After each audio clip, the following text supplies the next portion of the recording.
Hey everybody, happy Friday. Happy Friday.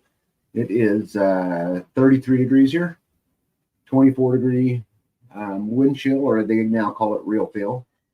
So the stove is a going. It's cold. It is cold. And we have to feed it often. Yes, actually all night long. I just got up here. I was running. Yeah. You sound like you're running. Yeah. Yeah, good stuff. I went and checked the fire, made sure that I had to bring wood into the house so that I could put wood in the fire so that I could get up here. Yeah, you made it. I got it. I was watching the clock. In time. I would have gone live either way. I'm a stickler for that. Like, I think it's, just super important, right? These people spend their time and energy to be here, right? We need to be on time, but you made it, right? I'm here. And you're breathing hard. Yep. Nope, Yeah. I'm calming down. Well, happy Thanksgiving to everybody. I hope you guys took time to think about all of the things that you're thankful for. Yeah. Happy Thanksgiving.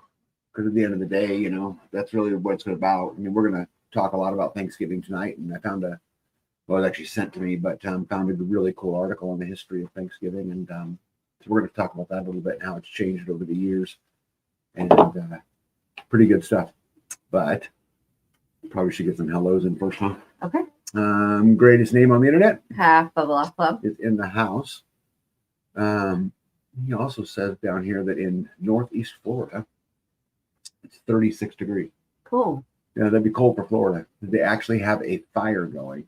I wonder what percentage of people in Florida own a fireplace or a wood burning stove. Probably not many. Yeah. Kent, welcome in. Greetings to you, and I hope you had a grand Thanksgiving. The King Jeff, Juicy, Hefty, Lefty, Amazon, Mud Dauber, Slick. Phyllis is in the house, as is Louise Wesley. I'm so glad that you're calling her name. I always call her name. My brain, and that works faster than you interpret. I don't think that's how that works. Will be cool. How are you? Georgia girl, what is going on? Hello back. Dana Green, welcome in. Jim Botho, welcome in. Jen from Life with Mike and Jen is in the house. Good to see you. See you soon. Lisa's here. Oh, got it. And Georgia girl says, I talked to you. I was referred by Steve Manoon. Yeah, have you talked to Steve lately? I have not talked to him in a little while. Tamara, good to see you. Jane Marie, hello. Carrie Davis, welcome in. Nitos, I hope everything is done on your end. I got assurances that they would make it important. So I hope that's the case. Redneck Tom, what's up, buddy? Let's see here. Did I already say hello, Tamara? I think I did. Maybe not. Tamara, welcome in. If I didn't already say it. Plumber Mickey, what's going on? Let's see here. Yeah, Will Be Cool says, I have a fireplace in my house in Florida, but we almost never use it. Well, I can understand why. Fix the screen. What is going on? They keep doing this. I don't know. Is everybody having a hard time seeing the screen?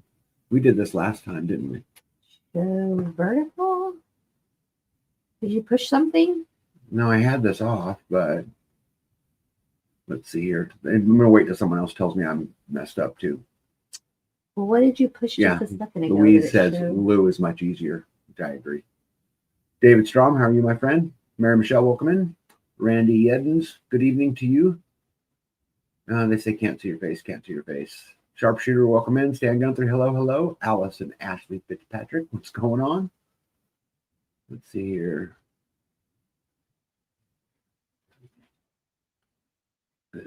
Looking good here. Screen is fine here. Okay, so if you're having you might have to get out and get back in. This did this last week a little bit too, and it's I don't know if it's a YouTube thing or I use StreamYard to build all this. I don't know if that's the issue. Don't know. Yeah, most people are saying, yes, I did get a haircut, David. Look at that. I was feeling a little bit like Elvis. It's all silver and shiny. Half Bubble Off Plum. See, you are on your comment shows me you're on a cell phone. Are you on a TV or a cell phone? It's the formatting thing. On my end, I've got a full screen. Oh, that's cool. It tells you that they're on their See phone. That right there? Anyway. So is Dana Green on the phone. Okay, here you go. Instigator says it's not a phone or PC thing. They clicked on the wrong one. Suggest they exit out and come back in. Got it. So they've changed the format of it.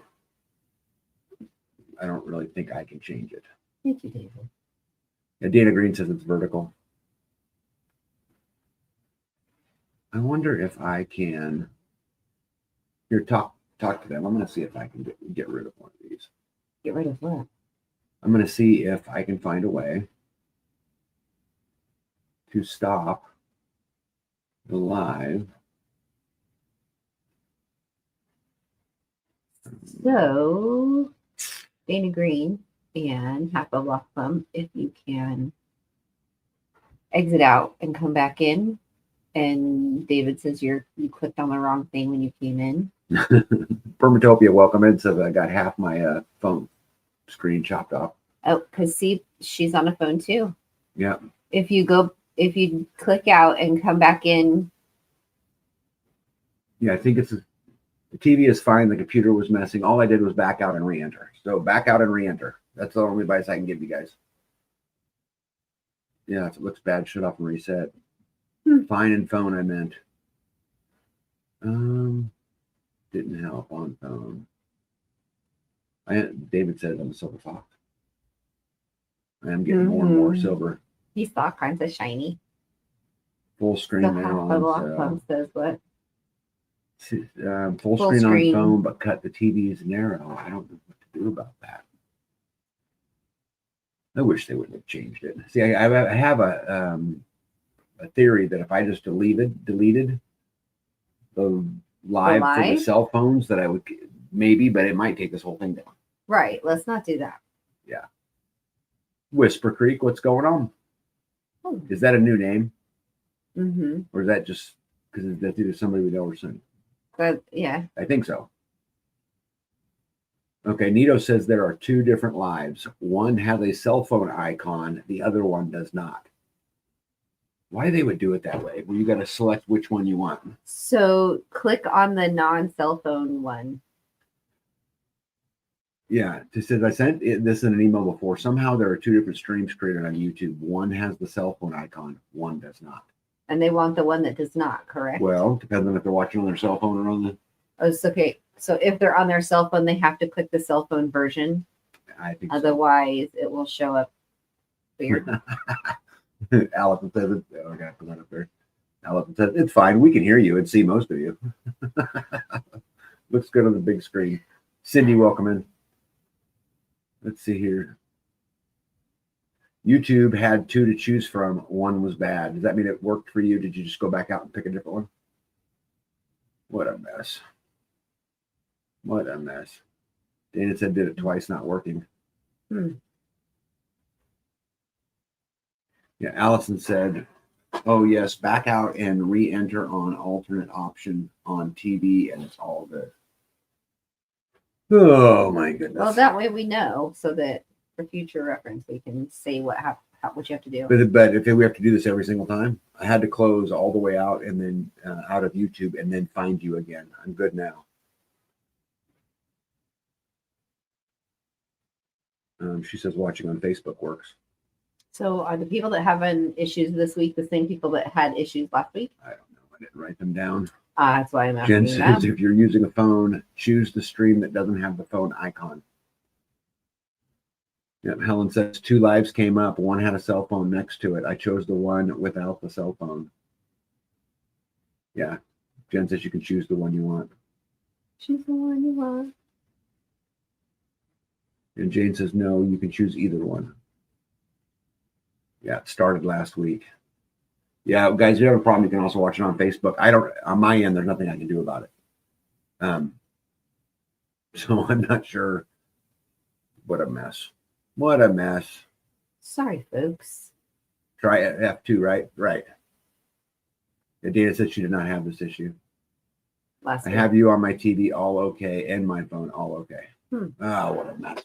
Anyway, I'm sorry, guys. I don't know why they got to complicate things. It was working just fine before. So I think everybody got theirs fixed, though, right? Yeah. Oh, Dana Green did not get hers fixed, I think. That was the only one that hasn't yet. That hasn't gotten theirs fixed. Yeah. right now today. Yeah, everyone else seems to be doing okay. I wish I could figure out how to just switch it for everybody. You know what I mean? But there's no. I was on Friday. Hey, Silver Lining, what's up? How are you? I was just thinking about you today. I seen something on Facebook that reminded me of you. At first it was upside down, but then I remembered I was standing on my head. Next there will be the Australian version that's upside down. Yeah, something like that. Yeah, everything's fine. Okay. Making potions and lotions this evening, says Silver Lining. Yeah, we just used some of your lotion and potion. Yeah, I remember you gave it to I burnt my face welding. Not like really like seriously burnt, but like sunburnt. You know, the top of my forehead, for example. And so and your nose. Yeah, and so she put, because I wear goggles. Yeah. I gave him your creamy new lotion and he loved it. It's okay. And that healed your face like in just a day. Yeah, it was great. Like 2 days. Tag Bill says he's switching to solar on Monday. Wonderful. He is tired of waiting on the county, and I don't blame you. And waiting till Monday is because we have a house full of company. Yeah, I could rant. One version shows a cell phone held vertically, but gives only a vertical picture. But I had to select the other one several times before it would let me chat. I have people tell me all the time that their chats get removed. Like when someone put a comment on, and YouTube will just automatically take it down. Silver Lining says calendula salve is good for burns. Is that what you gave me? No, I just gave you the one the latest one she gave me. You didn't even know what it was? I don't. You're just like, here, shut up. It's like an everything lotion. Because there's like the thing. Yeah, right? Lisa.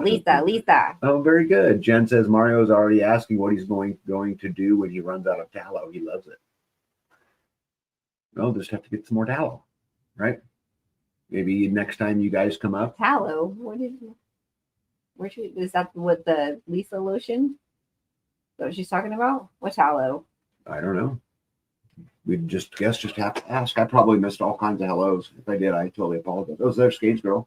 How's it going, Skates Girl? Yeah, Lisa made it, she said. Lisa made tallow? Yeah. Yep, Skates Girl says my soffits are almost completely closed. Well, I don't know what almost means, Skates Girl, but I'll tell you this. The more tight you get that, the better your days will be in this next week or two. But if you need something, speak up. Don't, completely suffer. I appreciate you. Hey, I'm going to forge through, but don't suffer. Right. Yeah. Helen, happy harvest. Said, I hope everyone had a great Thanksgiving. We did. We'll talk about that a lot. Let's see here. What do y'all do with your Thanksgiving food left over? I saw your video and still have lots of food. Well, it got dispersed to homesteads, right? So, we didn't end up keeping it because a lot of people bring a lot of different things over. And so it just kind of goes home with them. And then we get some. Dee was eating some right before the live. Ham sandwich. Tonight. Yep. Silver Lining says tallow was the base, but other good stuff too. Was there calendula in it? Hey, Can Squash, how are you? Let's see here. Skanes Girl says there's some small spots on the corners. Going to nail something over that tomorrow. You guys, so Skanes Girl is in a tiny home that she built and started late in the year. This is because of the timing and all of that stuff. And so it's been a little bit of a race to try to get it closed in and insulated before, Winter. Yeah. The ice thing comes and everything gets, pretty cold around here. Polar vortex. Hippocrates says, I saw a t-shirt that said Thanksgiving food leftovers are for quitters. Yeah. Hey, Pippin Eyes, how are you? Cheers and happy Friday to you as well. Let's see here. Nito says Yansa sells salves with buffalo tallow. Skanes Girl says it's a shed. She built a shed. I think Skanes Girl, her and I were talking about this, might be one of the long lost followers of the Manson family. The Manson? Yeah. What Manson? Yeah. Charles Manson? Yeah. Why? You have to ask her about it. Skanes Girl? Yeah, she said I almost died yesterday trying not to be quiet. Yeah, Helen says, I saw B Wood cooking turkey. Oh yeah. Why don't you talk about cooking your turkey in the Well, wood stove? 'Cause we did not cook the turkey in the community building with this huge gas I oven know. and all this. She wanted to cook it in her wood stove, right? Yeah, well, because I was already here and the fire was already going, so I might as well utilize the heat while I had it. And it cooks that bird so fast. Mhm. I mean, I planned for 7 hours and then it cooks it in 5. Mm-hmm. It actually, so American Roots, Jess and Joe, they grew the bird and then butchered the bird and then brought the bird. And she actually put brine on it. And then I took it the next day or the day before and put it in the cooler outside because it was really cold outside. And then got up and had to kind of clean it up a bit and then rinse the brine stuff off. And she gave me a full hotel pan to cook it in, which was like super cool because I didn't have to like, before my roaster, I'd have to like tie the thing up and get the legs all tucked in so that the legs aren't sticking out of the pan.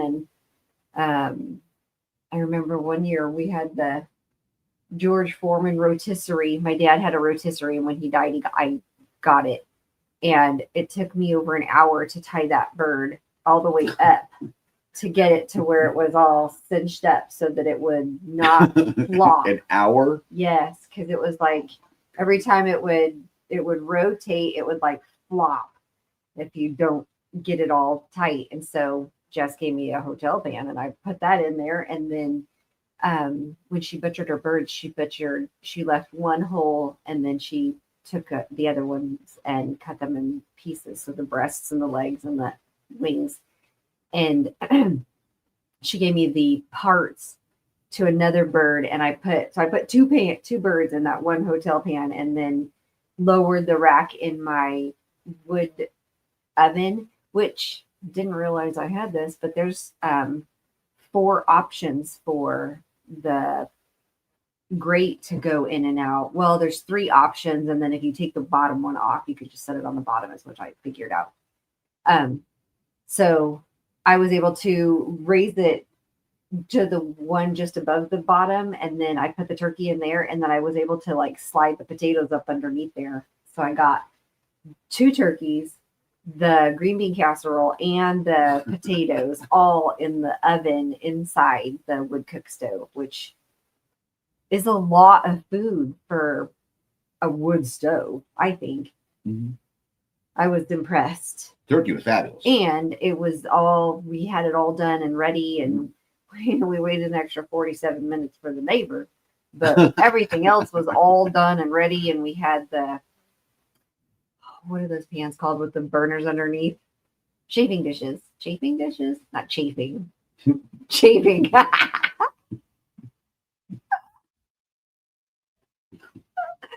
Oh, we got all the food set in those, and so we were able to keep it all hot.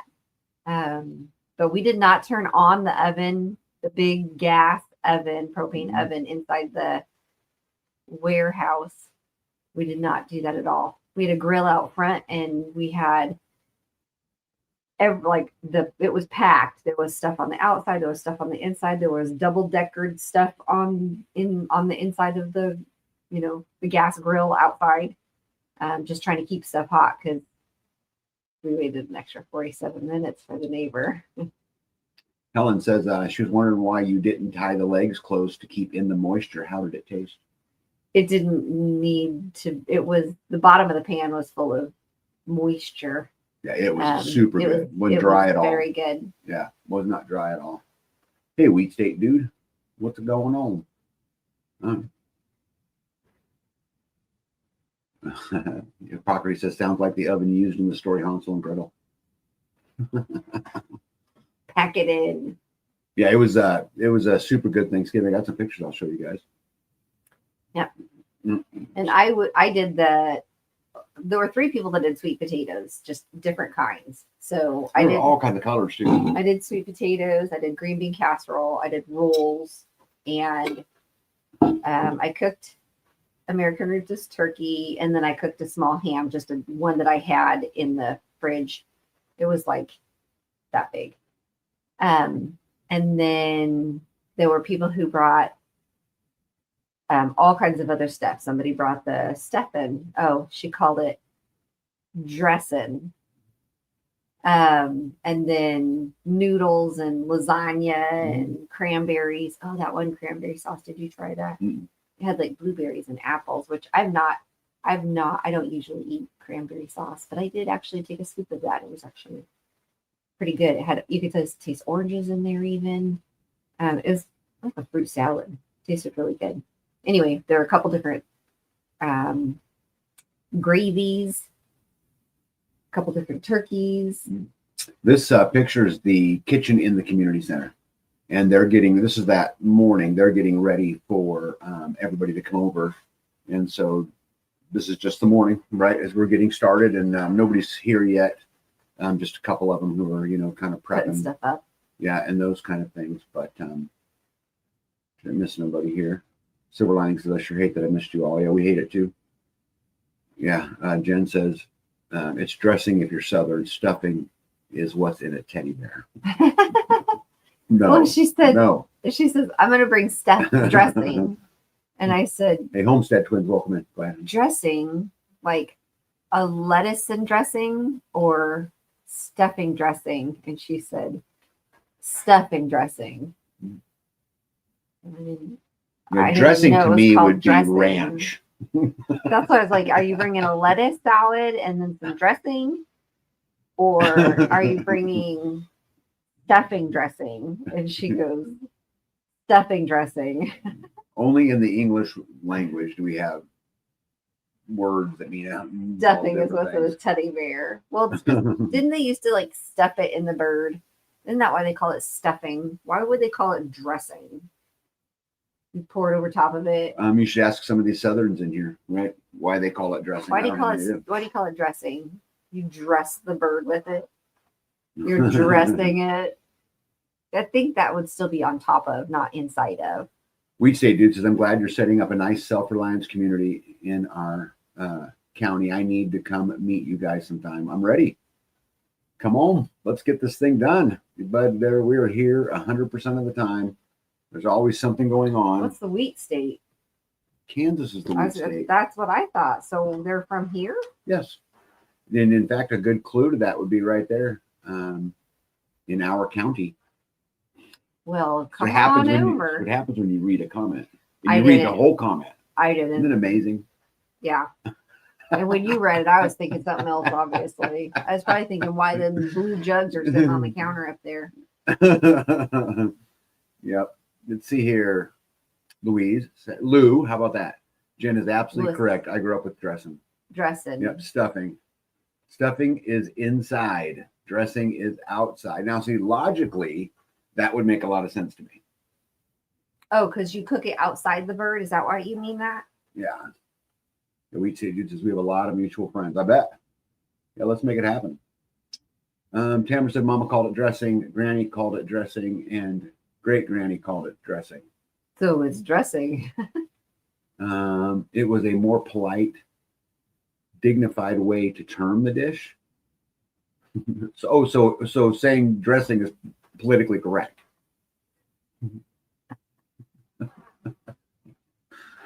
Yeah. So the bird get into pronouns. Oh my gosh, I can't believe You can't said believe that. It identifies as stuffing. Louise says, I think stuffing was for the folks who stuffed inside the them. turkey called stuffing. Yeah. Stuffing is made with bread. Dressing is made with cornbread. Oh. Mhm. Dana Green says, my mama, the Canadian, prefers stuffing, but I learned it differently. Dr. Ashley says, any small home lots available you know of. You talking about an empty lot or already have a house on it? Because there is one. There's like in Onega, there's a listing in the town of Onega. It's like on 5 acres or something like that. And it's already got a greenhouse and a house. And Oh, yeah. It has.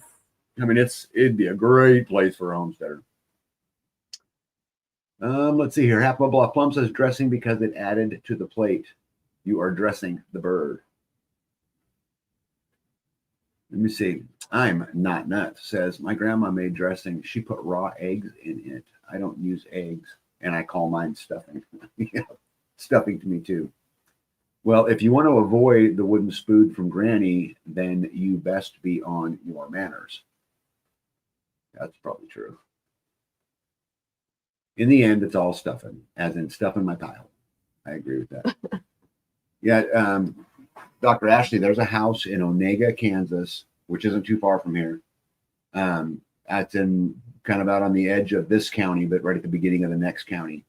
That's set up really, really good. Got to look it up. It's in Onega. Let's see here. Nito said, I grew up in northern Florida, southern, but my parents are from the north, so it depended on who you are talking to in terms of use. Got it. So anyway, we're preparing for Thanksgiving, right? You guys are getting everything warmed up, heated up. People are bringing everything. Everybody pretty much just brings. We ate like kings. There was way more food than we could eat. Mm-hmm. There was way more dessert than we could eat. Yep. And everybody got to eat exactly what they wanted. Yeah, it was pretty full. That's actually the other side of the community center. You can still see the kitchen back over there. And again, just getting ready for everybody to come over. Camber says, Yankees make stuffing. There's, of course, a football game on. Yeah, there's something. I don't know who was on. Somebody was playing, but it's like red. Yeah. Chiefs. No, because they didn't start till 3. They'd been full of people at that time. If it was the Chiefs, must have been something else going on. Might have just been reruns of something, or something. Yeah, who knows, or whatever it was. But it was pretty cool. I thought we had a pretty good trip. As you can see, people eating, packing their plate. Yeah. Yep, and it was again. Did you take this picture? Did you take this picture? I did. Yeah. Yeah, you didn't send me any pictures of all of this. I'm glad I did. I'm glad you did too. Yeah. David wants to know, how do divvy the leftovers? Well, there's a lot of people who just fill an extra plate and take it home with them. Yeah, if anybody was like, I want to take a plate to my grandma. Yeah. They go and make a plate. Then beyond that, whoever brought it brings it back home with them. So yeah.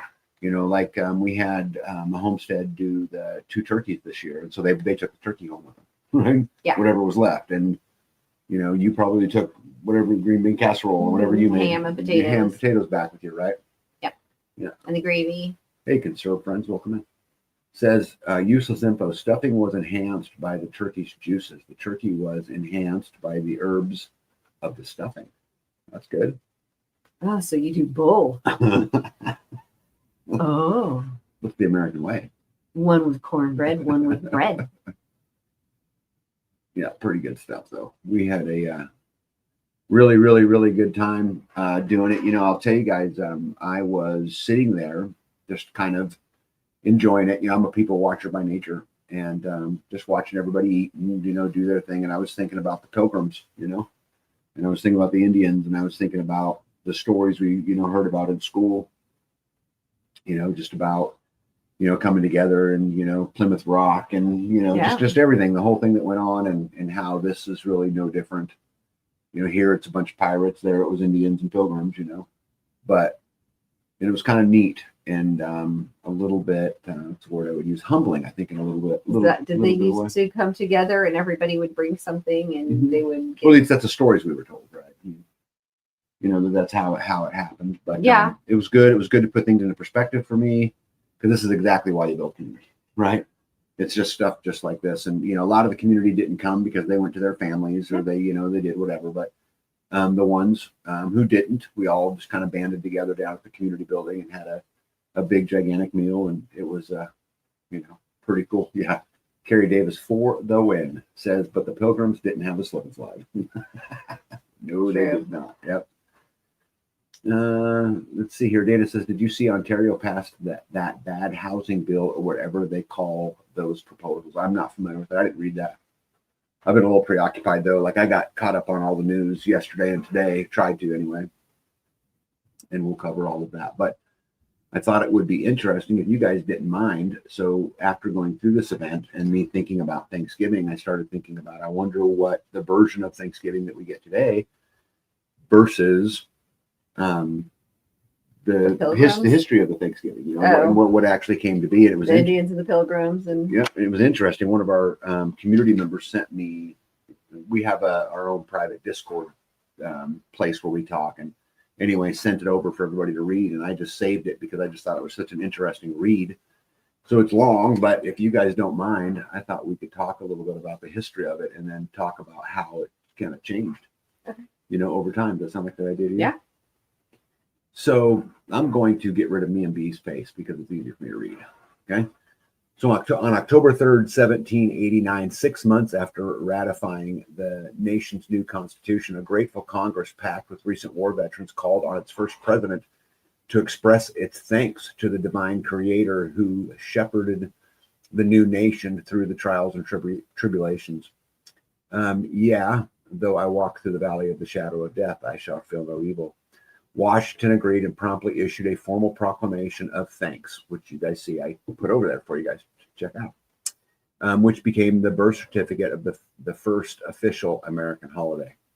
Now, therefore, I do recommend and assign Thursday, the 26th day of November next, to be devoted by the people of these states to the service of that great and glorious being who is the beneficent author of all the good that was, that is, or that will be, that we may then all unite in rendering unto him our sincere and humble thanks for his kind care and protection of the people of this country previous to their becoming a nation, for the signal and manifold mercies, and this is hard to read, and the favorable interpositions of his providence, which we experienced in the course and conclusion of the later war, for the great degree of tranquility, union, and plenty we will have since enjoyed, for the peaceful and rational manner in which we have been enabled to establish constitutions of government for our safety and happiness, and particularly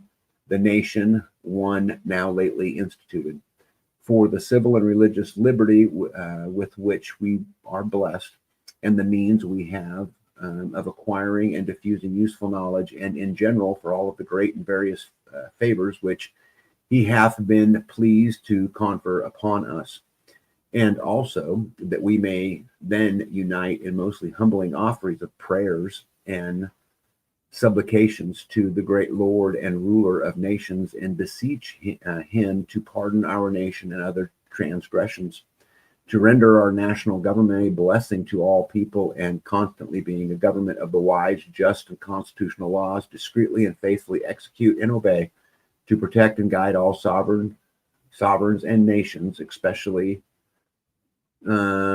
such that have shown kindness to us, and to bless them with good government, peace, and concord, to promote the knowledge and practice of true religion. I think it's interesting, the word true religion, and virtue, and the increase of science among them and us, and generally to grant unto all mankind such a degree of temporary prosperity as he alone knows to be best. I thought this was super cool, but the story continues. Well, you know what? I've got to click the right one, don't I? I just do that. It will work out. So most of you probably have never saw this, and this guy goes on to talk about he blames the public schools, but more on that later. Notably, Washington's proclamation included 0 references to Plymouth. The Wampanoag, Squanto, corn, buckles, shared feast, or debates about deep fried versus roasted. The purpose was explicitly Christian and expressively civic, religious, national, humility, repentance, and gratitude to Providence for the survival of the new republic. At the time Washington signed it, the ink on the new Constitution was barely even dry. All of his loopy, it was a hard word, religiousity would have driven the separation of church and state crowd to a complete distraction. Had it happened now in 2025, the federal judge would have struck down Washington's grateful proclamation before he even finished scrawling his signature at the bottom. But it wasn't 2025, it was 1789, and a new and fragile nation paused to thank the Creator for not immediately imploding. This foundational fact matters because Washington established the baseline. Thanksgiving was created as a religious civic practice, true religion, not a heritage pageant, not an origin myth, and definitely not a cultural mediation exercise. But it was, but it was not a federal holiday quite yet. For the next 70 years, Thanksgiving, this is from 1790 to 1862, by the way. Excuse me, for the next 70 years, Thanksgiving was a state level affair. Governors sporadically proclaimed days of thanks, usually when they needed to distract the public from the latest railroad scandal. Some New England states held annual days, others observed them irregularly. The South mostly ignored them. But no state declarations from this period, not one, ever tied the holiday to the 1621 Plymouth harvest. No pilgrim story, no native diplomacy tales, zip, nada. Even in its diaspora, the holiday remained a day of prayer and repentance rather than a historical reenactment. Part 2. On October 3rd, 1863, as the Civil War raged on, Abraham Lincoln issued a decisive proclamation establishing a new official federal national holiday, Thanksgiving. Lincoln was good like that. He federalized anything that wasn't nailed down, and a lot of stuff that was. Postal workers were especially thankful. In Lincoln's federal proclamation, the stovepipe hat-wearing president attributed America's blessings to the ever-watchful providence of the Almighty God, and like Washington, had a national repentance for humility and unity. Here's the excerpt from the proclamation. I do therefore invite my fellow citizens in every part of the United States, and also those who are at sea and those who are sojourning in foreign lands, to set apart and observe the last Thursday of November, next as the day of thanksgiving and praise to our beneficent Father who dwelleth in the heavens. And I recommend to them that while offering up the ascriptions justly due to him for such singular deliverances and blessings, they do also with humble penitence for our national perseverance and disobedience commend to his tender care all of those who have become widows, orphans, mourners, and sufferers in this lamentable civil strife in which we are unavoidably engaged. Fortunately, there was no ACLU to file for the injunction against all of Lincoln's silly religious stuff, but more importantly, for our theme, once again, scientists have estimated the population of the Pilgrims in Lincoln's proclamation recipe as precisely 0. No cornucopia, no flightful fowl, no spiced fruit salad. Lincoln's proclamation never even mentions Plymouth Rock. He never cited 1621. He was trying to save a nation, for Pete's sake, not commemorate a neighborly feast. 2 presidents, 2 wars, 2 proclamations, both calling for the gratitude and repentance. Lincoln federalized it, which became the inflection point where the modern holiday began. But none of this Thanksgiving history explains the baffling mystery of where all those pesky pilgrims came from. Oh my gosh. I found this interesting. Let's see the quiet part. We must now glance back a few years at a small historical footnote. Literally, in 1841, New England antiquarian Alexander Young published a collection of colonial documents. His quaint coffee table suitable tome included a December 1962 letter penned by one Edward Winslow, a pilgrim, describing a charming sounding 3-day harvest celebration shared with the settlement. How do you say it, babe? Wampanoag neighbors. The whole story is encapsulated in this sentence fragment. You said 1961. That's 1621. Did I? Yeah. 1621. Okay. So here's what he said. At which time, amongst other recreations, we exercised our arms, many of the Indians coming amongst us, and among the rest their greatest king, Massasoit, I'm assuming that's how you say that, with some 90 men, whom for 3 days were entertained and feasted. And they went out and killed 5 deer, which they brought to the plantation and bestowed on our governor and upon the captain and others. That's it. That's the whole thing. In a footnote, the antiquarian Young casually called Winslow's short description the first Thanksgiving. Young loved pilgrims. He also published Chronicles of the Pilgrim Fathers and Chronicles of the First Planters. The label was editorial, not historical, and no one paid much attention to it at the time. The letter had no effect whatsoever on the official Thanksgiving proclamations and celebrations before the Civil War. Get this. All that historians have to go on is the one sentence fragment about the Wampanoag Dinner. dinner from Winslow's 1621 letter, which pretty much only claims that 90 hungry Indians arrived with 5 deer and stayed for 3 days. Only that single eyewitness account of the event exists, and everything else is either hearsay from decades later, gloss added by later historians, optimistic extrapolations, or archaeology that has never confirmed the meal's details. No other Plymouth colony left a diary entry, journal note, or letter describing that supposed feast. Not one. Governor William Bradford, the author, who surely would have noted it, never mentioned the Wampanoag supper or even the visit in his famous History of Plymouth Plantation, which covered the year 1621 in mind-numbing detail, but never described the extraordinary first Thanksgiving. Nor did Bradford ever mention it in any of his many later writings. Note, if you go Googling, you will find many false claims that Bradford wrote about the first Thanksgiving. He did not. The myth runs broad and deep. Nor was the famous cross-culture story mentioned in John Alden's writings. Miles Standish surviving consequences in the letters of the Albertons, Brewsters, or Hollands, or any Plymouth colony records, or any merchant correspondence related to the colony. This should make you happy. Even Winslow letter fails to mention anything about the famous Pilgrims invited the Indians to give thanks story. It only says that they entertained and feasted with the Indians. The entire first Thanksgiving story ultimately rests on a single vague sentence fragment in a single letter, plus Young's editorial comment, which explains why Young's footnote remained a niche curiosity until politics entered the chat. Part 5, 1870 to 1910. After the Civil War, the country's demographics were shifting, and large numbers of legal immigrants were diluting New England's cultural dominance. In response, New England elites, educators, ministers, and textbook writers embarked on a marketing campaign to define the real founding of America as a story about Pilgrims, Plymouth Rock, and the English Protestant values. This well-intended revisionism is where the version 1.0 of the modern formula emerged. Brave Pilgrims plus friendly Indians plus divine providence plus charming potluck dinner equals America.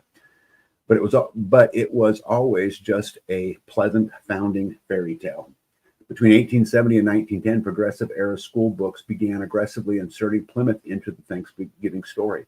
The Young footnote, previously obscure, now became the narrative anchor. The holiday was retrofitted into a national origin myth, and even though neither Washington nor Lincoln had ever tied the holiday to the Pilgrims, instead both presidents tied the holiday to wars.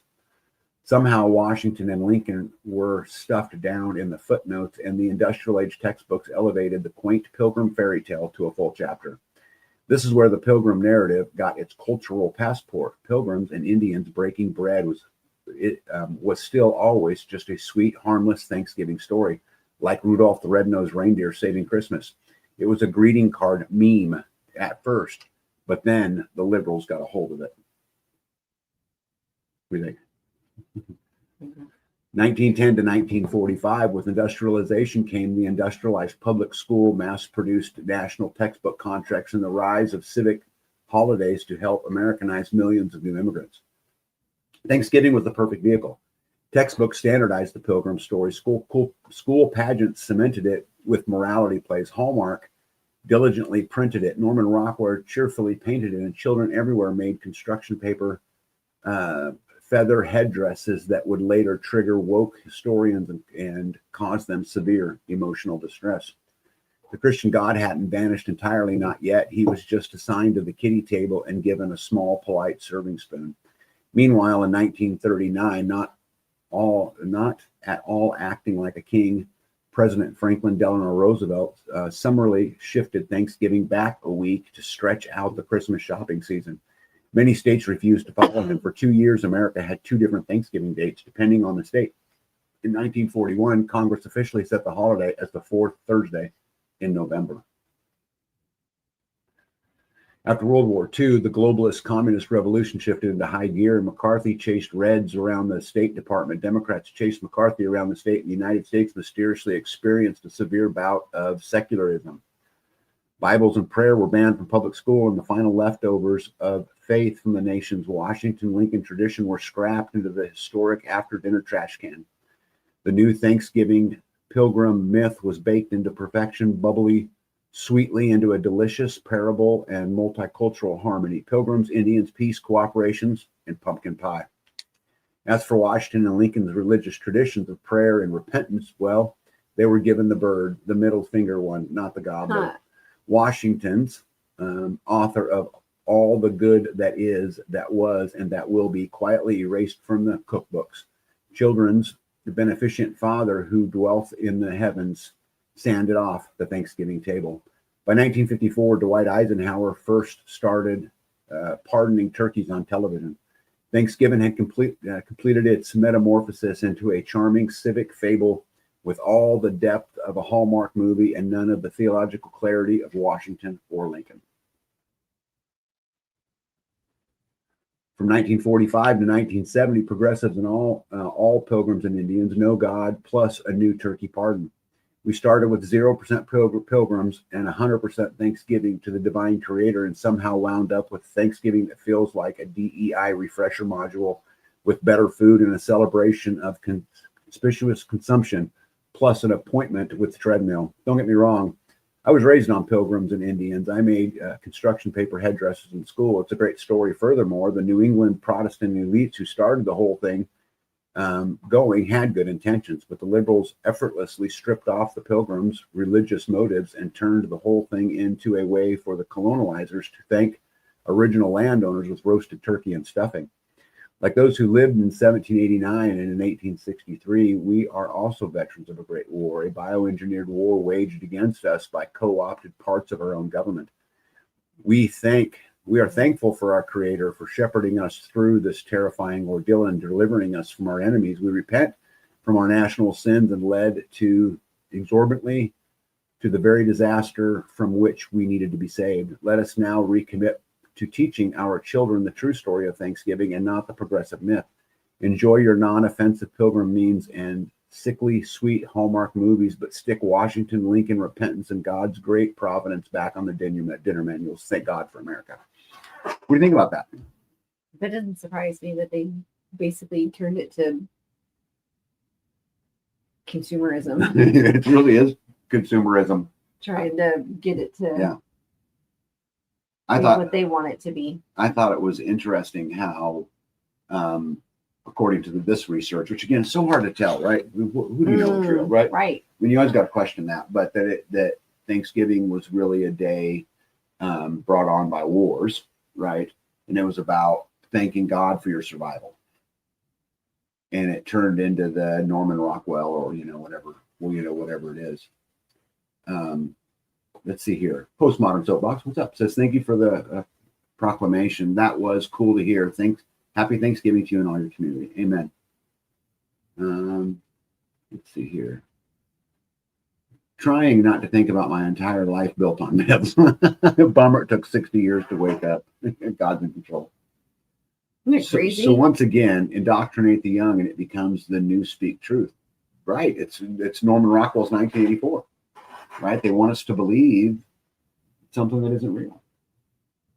You know, imagine what would Thanksgiving be like now if we were remembering wars and thanking God for our survival, and that's what Thanksgiving was about, not pilgrims, Indians, and breaking bread. How would that be? You know, how would that be different now? How would that holiday look? We'd be more grateful. You think? I think so. Yeah, because I think it would be both of those, according to this, both of the cases where Thanksgiving was really born out of chaos. Mm-hmm.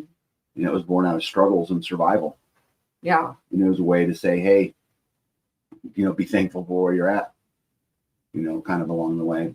I found it being super, super interesting to me. I read it several times. I think too, when you survive with somebody, you tolerate them more. I think when you love them more. I think it's that you have more time. You bond with them more. You don't have time for the little stuff anymore. Yeah. You don't have time for the little things that bother. That's why people who serve in combat together become a type of friend you don't get anywhere. Right. because When you don't. you're both going through the same trauma, the yeah. same. You're laying in a cot and you're smelling their fart, and it ain't a big deal because you're just thankful to be Mhm. sleeping.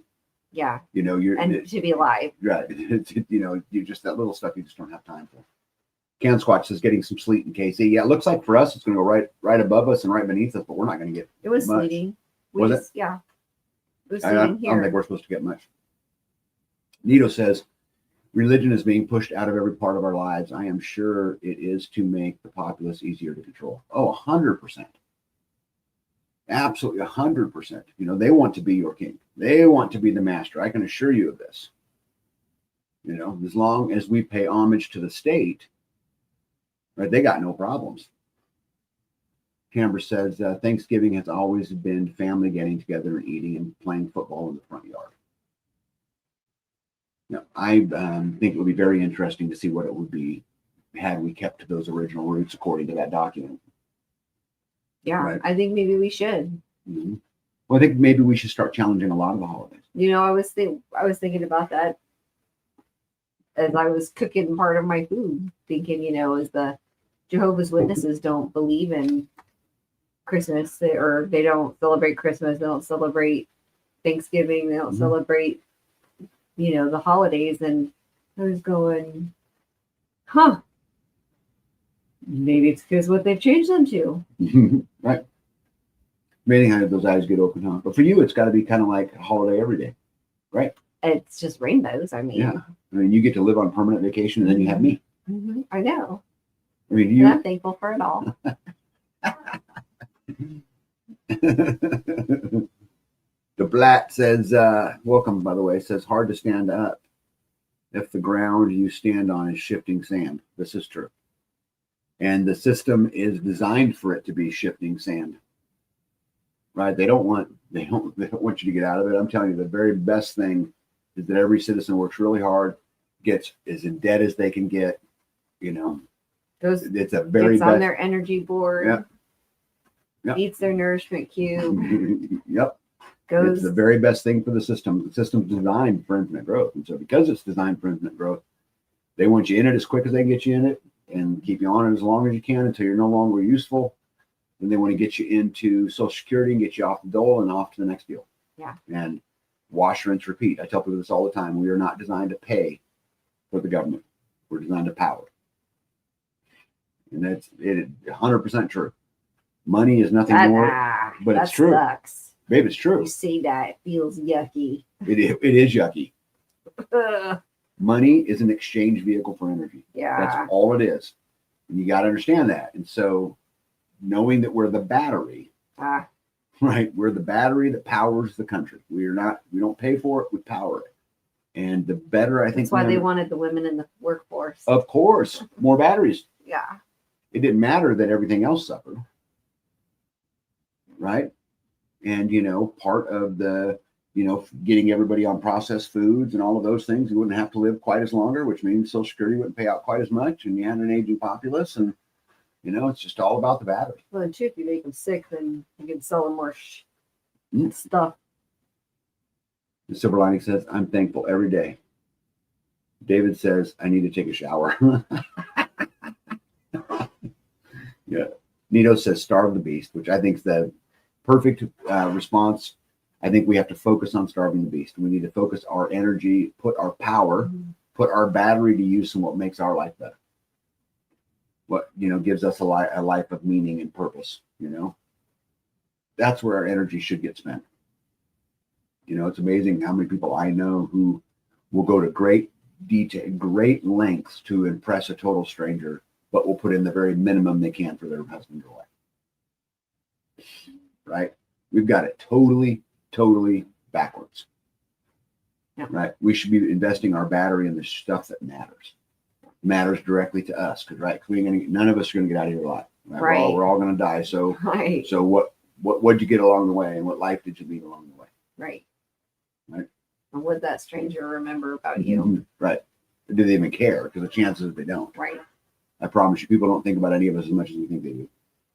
Right? Gregory, welcome in. Hey, Tyler.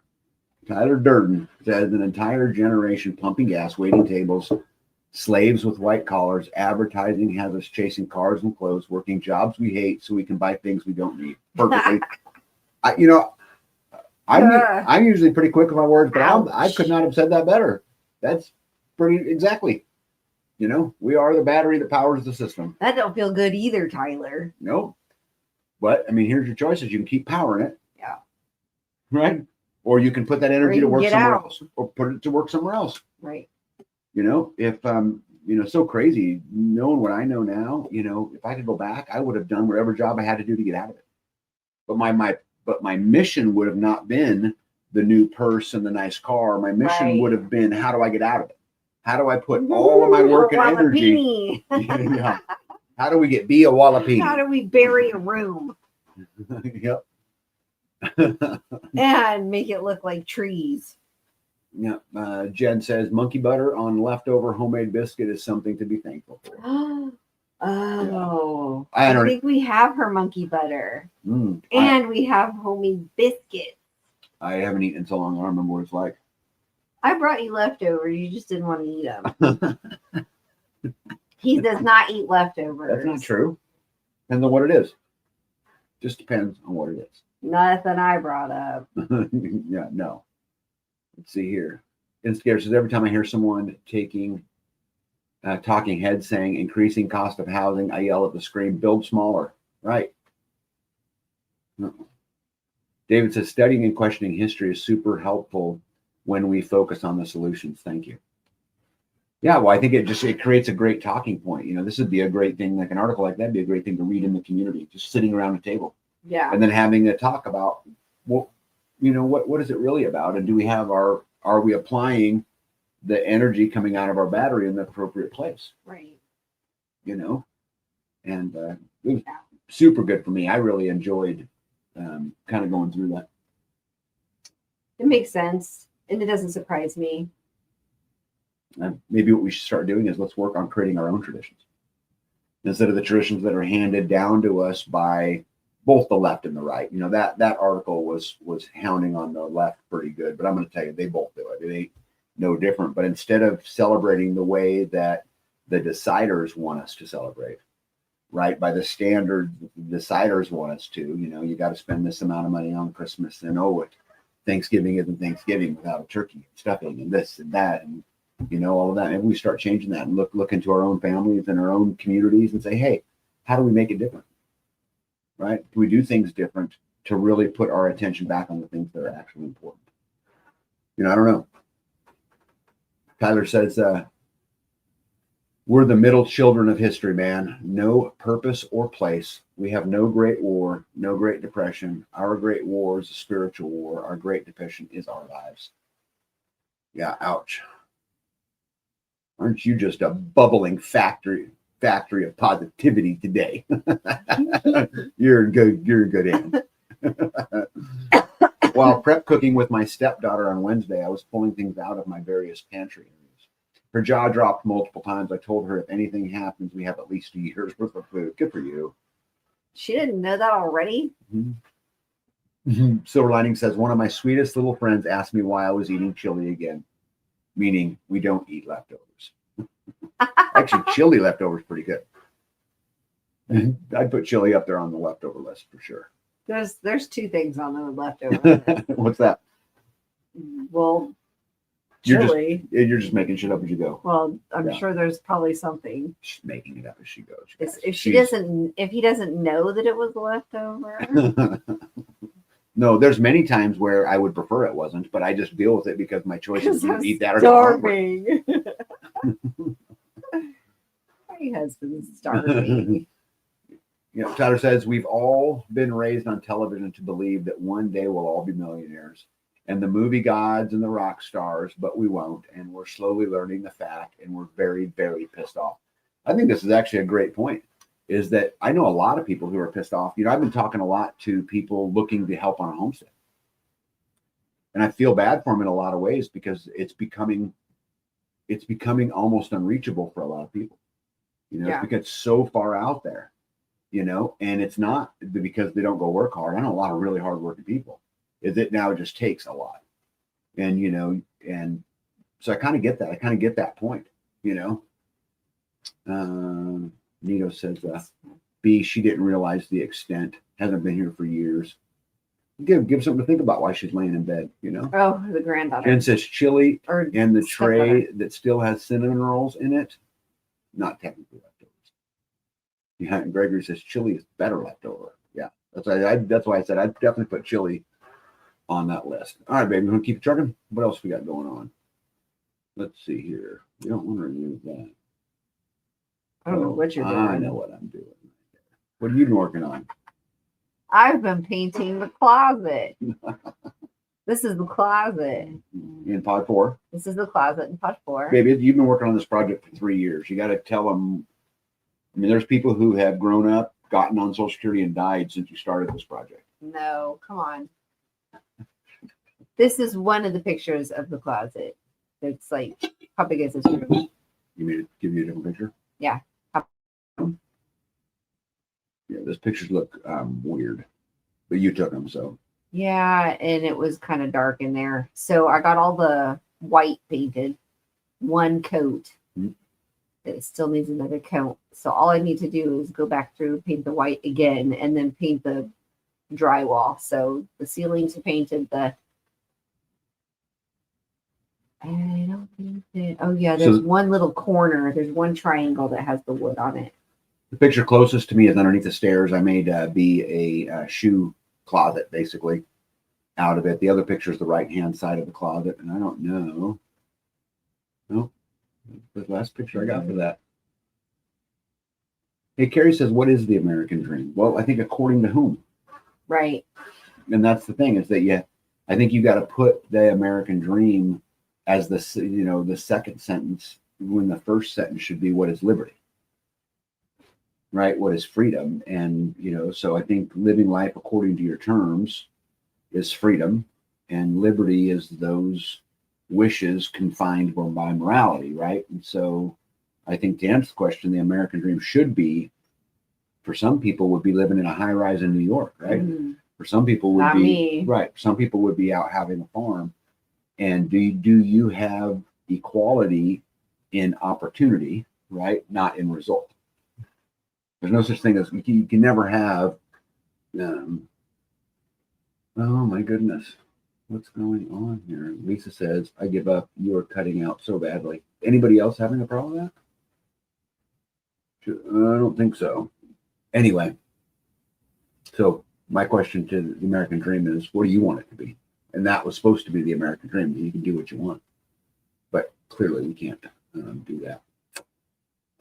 Interesting thing, real quick, guys. My mom, which there's a whole big story here.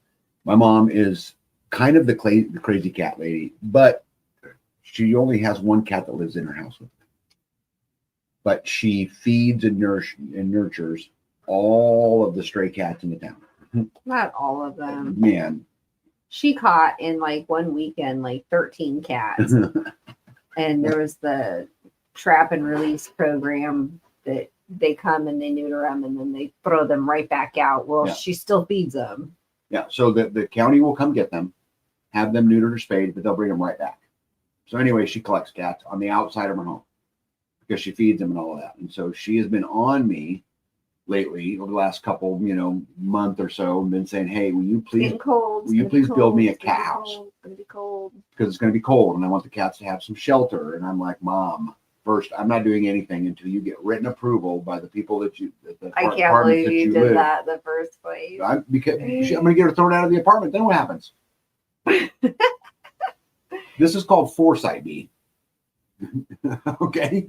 Yeah. So so that makes sense. But so shit, they call her the landlord or renting office or whatever and say, "I need a written notice that says I can have a cat house." Yeah. So I made her get written permission from them. But so anyway, I spent about half a day and I built my mom a cat house out of just whatever scrap material. Oh, it took you longer than that. Yeah.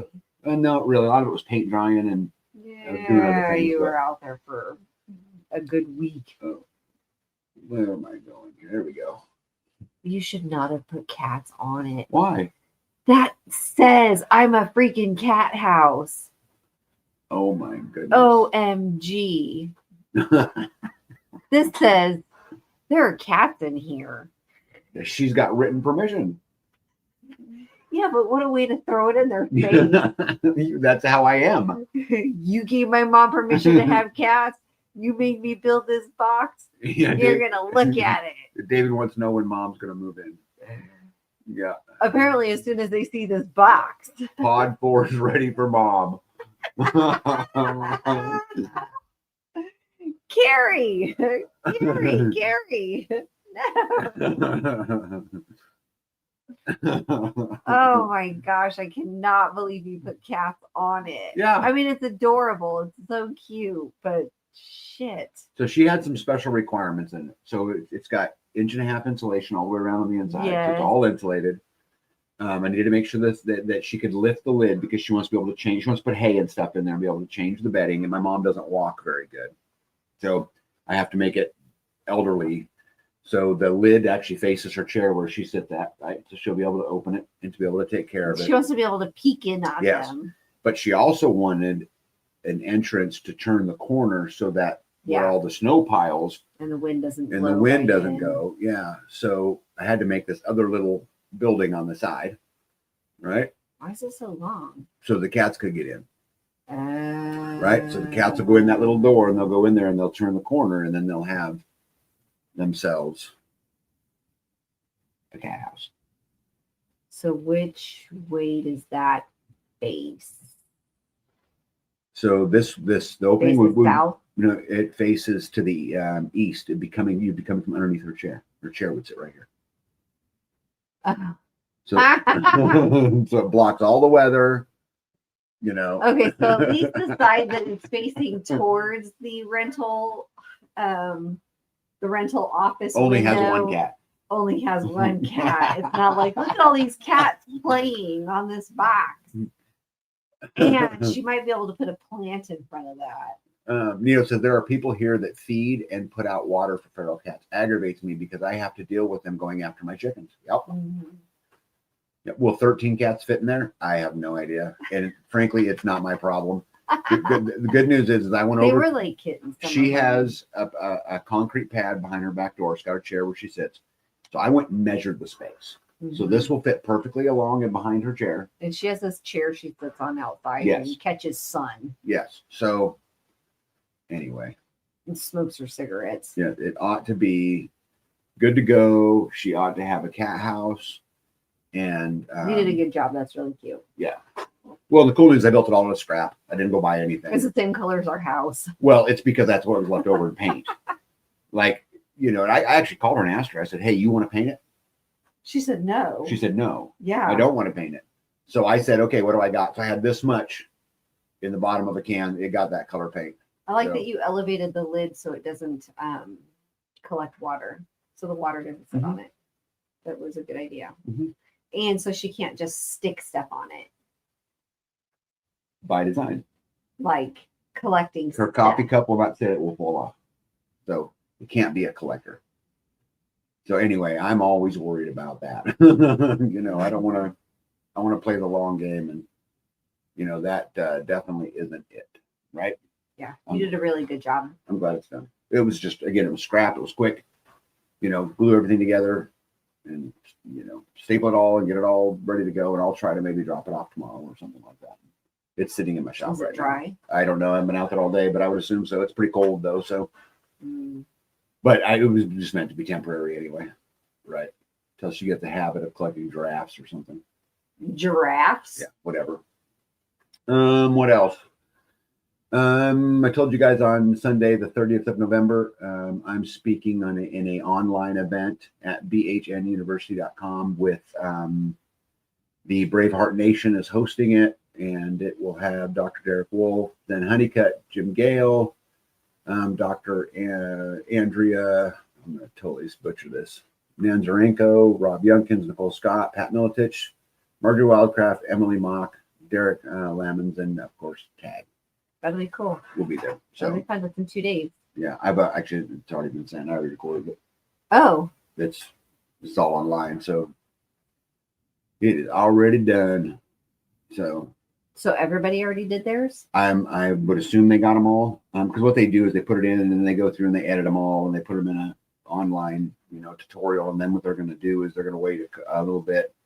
And then they're going to have a big Q&A with everybody, big round table thing. But So you'll be back in it. yeah, live. To have At that point, it'll be live. Yeah. But when you're just doing it, we're not taking questions and answers. You're just giving talks. Like everyone's talking about something different. Pat's talking about soil health and Jim's probably talking about food forests, right? Marjorie Wildcraft's talking about gardening of some sort, Plants or right? something. Yeah, of some kind. And I'm talking about community. So, but anyway, just wanted to put that up there again in case you guys wanted to go check it out.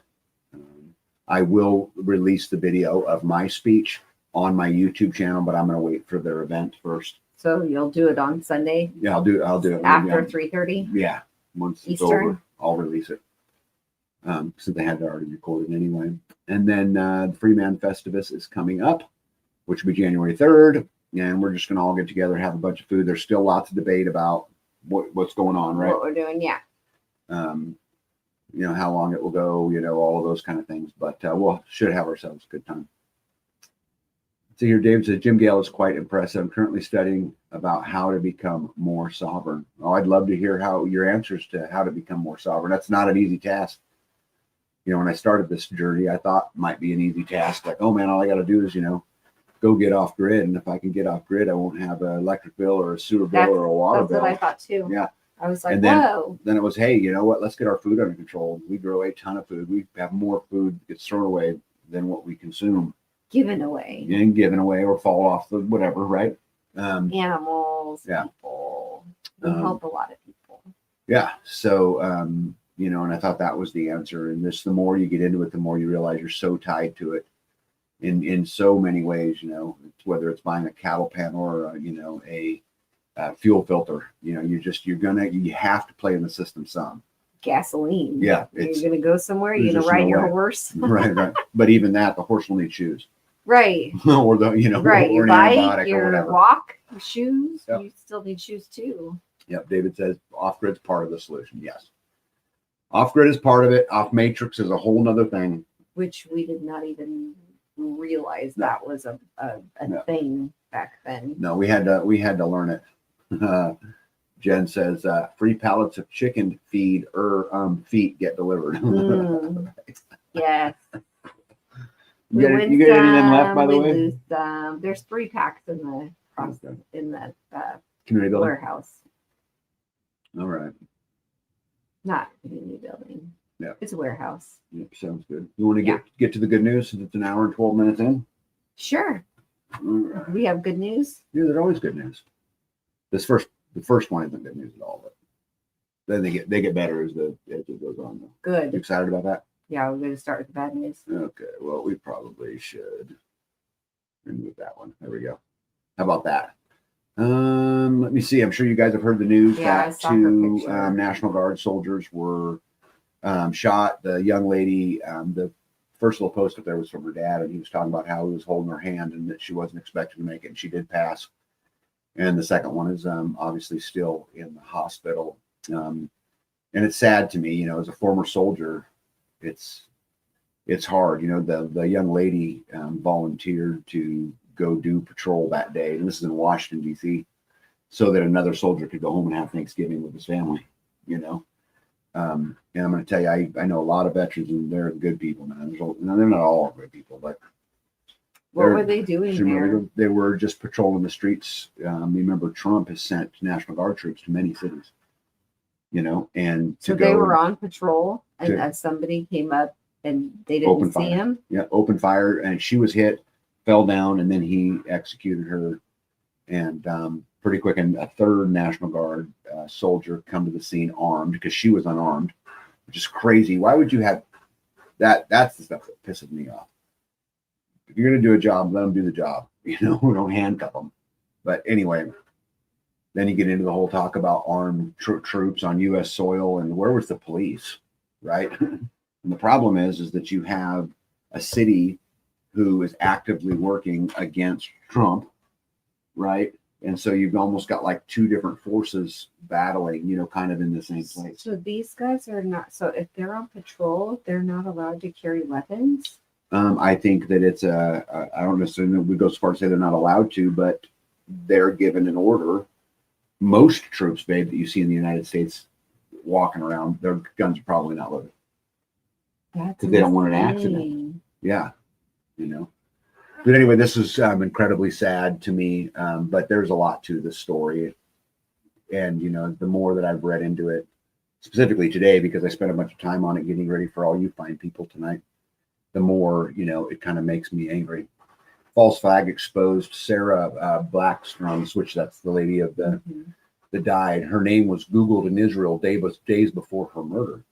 Who's leaking guard intel to foreign powers? Hold up, patriots. This DC National Guard ambush just got 10 times more sinister. 20-year-old hero Sarah Beckstrom, rest in peace, shot by Afghan CIA asset. Oh my goodness, Manhua Lakanawal near the White House had her name spiked on Google Trends in Israel on November 22nd, 4 days before she was shot. So why would someone in Israel be Googling this soldier's name? I mean, I don't mean this disrespectful when I say this. She was a PFC in the Army. I mean, there's nothing, not a general. It's not, anything like that. And 4 days before. Yeah. Yeah. Not just Israel. Her name popping in 9 random spots worldwide, obscure islands, far-flung dot. No civilians would know. Leaked soldier data, deep state companies, or is this just a one world government playbook already live? The Afghans evac with CIA-backed paramilitary ties drove cross-country for the ambush. So he was from Washington State, drove to Washington, D.C. to do the ambush. Now Trump's pausing Afghan visas. Coincidence or engineered psyop to reignite the Muslims equals terrorism fear, paving a way for instating the ban plus labeling the Muslim Brotherhood terrorist. Red flag screaming. Was our own government radicalizing this guy, planting the seeds for division while intel leaks to allies? This ain't random. It's a script, and we're the extras. Beckstrom deserved better than being a pawn in their game. Dig deeper, archive everything before they scrub it. Who's really pulling the strings? Well. The first shooter was mysteriously Googled in Washington, D.C. So now we have Google spikes on not just the victim, but also the shooter. But the difference is the shooter's name was Googled a whole bunch in Washington, D.C., when the victim's name was Googled a whole bunch in Israel. Now a National Guard member targeted in the same incident was Googled in Israel, as we talked about. 2 separate names, 2 separate countries, 2 separate searches before any of this happened. How could that just be how would they have known that she was there taking somebody else's place? How would they have even known that? I don't know, babe. I think it's super odd, right? Oh, hey, look at that. Andrew's in the house. And my buddy Andrew says the shooter's name was also searched in D.C. and Israel days before. Yep. You beat me to it. It gets worse. Searched in Israel. The CIA, George Soros, and Biden administration connections to the National Guard shooter. Why are there Google Trends searches for the shooter that spikes hours before the shooter even happened? Lakanawal settled in Washington from Afghanistan through the World Relief Organization, which receives U.S. taxpayer dollars through USAID. So basically, we funded it, right? This is where the taxpayer dollars are going. The same NGO works with pro-migration and open borders groups that are heavily backed by the Soros Group, who also backed the transformation of the evangelical churches, which is connected to the housing efforts through the World Relief Organization. Lochinwall is reportedly a former member of the CIA-backed Kandahar strike force based on a leaked ID, and John Ratcliffe saying on Fox that Lochinwall had CIA partner forces ties in Kandahar from declassified briefings. So basically, this guy was working with American soldiers in a special forces group, Afghani-led, well, American-led, but Afghani special operations group. Let's see here. Digging deeper into the background and military experience of the shooter, the Afghan refugee fought in the late days of the U.S. war there as part of a Zero unit, a paramilitary force that worked with the CIA. The units were known for their brutality and labeled death squads by human rights groups. The suspects, identified by federal officials as Lakanawal, 29, grew up in a village in the eastern province of Ghost. I don't know how you space Coast, Khost, a childhood friend who asked to be identified only as Muhammad because he feared the Taliban's reprisals, said that Mr. Lakanawal had suffered from mental illness issues and was disturbed by the casualties that his unit had caused. He would tell me and our friends in the military operations that they were very tough and that the job was very difficult, and they were both under a lot of pressure. And you guys can see the pictures of the identification from the accused shooter. And I always say accused shooter because, Right. you know, Because it's just what they're telling you. well, and You weren't there. do you know, I don't really believe that the Charlie Kirk shooter was the shooter. Right. I mean, so, right. The new Afghan terrorist, Lakanawal, who ambushed the National Guard in Washington, D.C., was housed in Bellingham with his wife and 5 children through the nonprofit World Relief Western in Western Washington. 75% of the organization's income comes from government grants, primarily through USAID. So basically just saying that the American people were housing and caring for him and his wife and his 5 kids. His wife says she knew nothing about any of this. And so they're still here. They're still here as of right now. Right, the National Guard shooting suspect was reportedly identified as, I told you who he was. He was an Afghan citizen. Law enforcement sources tell ace journalist Julio Rosas, a National Guardsman who was not armed with a firearm, used a pocket knife to stab the suspect. Another guardsman responded to the gunfire and shot the suspect multiple times. The suspect reportedly shouted Allah Akbar, and the White House was placed on lockdowns. I found another source that said the National Guard soldier armed with just a pocket knife put his life on the line and charged the armed Afghani terrorist and stabbed him. An absolute American hero. President Trump says that the Afghan man who was, and again, this is Trump speaking, who was a CIA asset just went crazy, is the answer. It was just exposed that the George Soros-funded NGO who paid for the settlement of the National Guard shooter in Washington State, Elon Musk warned everyone about George Soros earlier, saying he fundamentally hates humanity. The FBI director, Kash Patel, said there is confirmation now that the subject had a relationship in Afghan with partner forces. So the translation to that is he worked for the CIA. Right? So here's a guy who basically was a Afghan soldier working with the CIA over there, came over here in the fall. Remember when we pulled out of Afghanistan, right? Came over here, American taxpayer dollars, provided a life income for the kids, for the wife, for all of them. And just all of a sudden, one day he went crazy and flew or traveled from Washington State to Washington, D.C. to do an ambush of 2 National Guard troops. Makes perfect sense. And that was the only reason he was there. That's what they're saying. Kash Patel just nailed it, the Biden administration's betrayal. Did they miss any? The question to him was, did they miss any red flags in the asylum vetting? Patel says, you don't miss the signs that you were never even looked for, right? They did 0 vetting. But then you go back, and I had to go and find this, but if you go back, you can find, in the formal administration, that they said that their goal was 100% vetting. So Kash Patel is saying none. But the previous administration is saying they vetted everybody. Can you clarify the timeline of when the suspect was granted asylum? Kash Patel says, I believe Kristi Noem put that out, and that's a DHS matter, and I will refer it to them.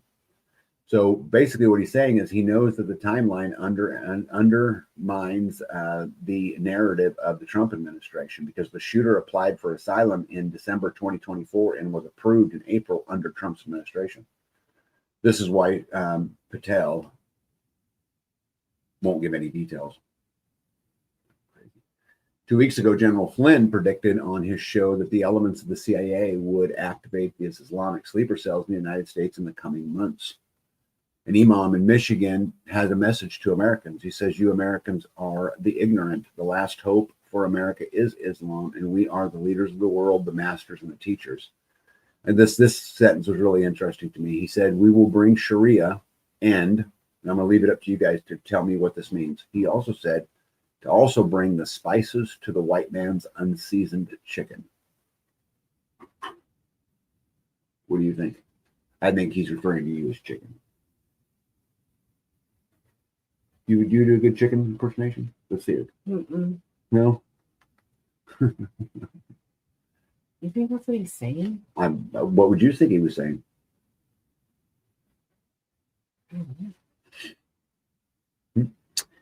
Let's see here. Ihan Omar tells the media, we should now be monitoring, profiling, and creating policies to fight the radicalization of white men. So apparently this whole assassination of the troops is white males' faults. Piro says, you idiots on the left just flew in 160,000 unvetted Afghanistans and third world trash, and now a 20-year-old American is dead because of it. Yeah, leftists are now celebrating the shooting of the National Guard troops using the same rhetoric Democrats have been using. They said, and you guys tell me, do you guys think this is them celebrating? Quote, Guard members got shot today, and it's a good wake-up. Now you all know your job title is no longer oppressing people. I hope you quit serving this dictator whose orders to keep you in D.C. are illegal. Remember, just last week we were talking about how the Democrats were talking about don't obey an illegal order, right?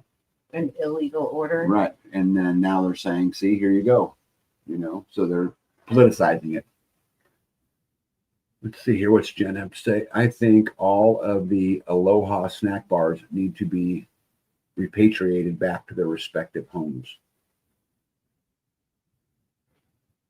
Just crazy to me. You guys hear what Jasmine Crockett, there's been a lot of stuff about her. She wants to comment on it. She went on camera and smeared our National Guard. She referred to them as slave patriots. Slave patrols. She said they were out there to control, intimidate, and terrorize people of color. This is the kind of garbage that lights the match, and I could not agree more. This talk like this from both sides, Republican and Democrat, super dangerous. In Dearborn, Michigan, the 12th Congressional District said here are her own constituents captured on video surveillance threatening to overthrow the United States government. How many sleeper cells do you think are dormant in the U.S. now? Made me think a little bit about 9/11, and then I got it spinning back about our narrative, just like the narrative we get for Thanksgiving, the narrative we get for 9/11, right? It's muddied, right? But just 13 terrorists fly some planes into a building, so they say, and now we've got 1,300. We're saying are all over the United States. Just so hard to put any of it into perspective for me. It's so hard to even know what to believe. The biggest false flag is right around the corner, says Red Pill Dispensary. These sick elites would rather have us start a civil war between ourselves before they allow themselves to be exposed, which I think is such a good point. How much of this is created to stop the eyes of the Epstein files, or were the Epstein files stopped to stop the eyes of what's going on in the other countries around the world and where money is going and at what rate money's going, right? And so it's all this big, theater. So they go on to say, you better have a plan, because whatever they have planned is right around the effing corner. Alex Jones was talking about an interview he did with General Michael Flynn. He said, worked with the Democrats planning a violent coup. So General Flynn is saying that the other side, right, the left, is actually planning a coup to overthrow the Trump administration. So, man, we've been talking about this for a long, long time about Civil War's already done, right? It's being fought behind the scenes. World War III is already going on, right? It's just being fought behind the scenes. And it's just, hasn't hit the Kardashians yet. It hasn't hit the soccer moms and the NASCAR dads. And I believe that to be true.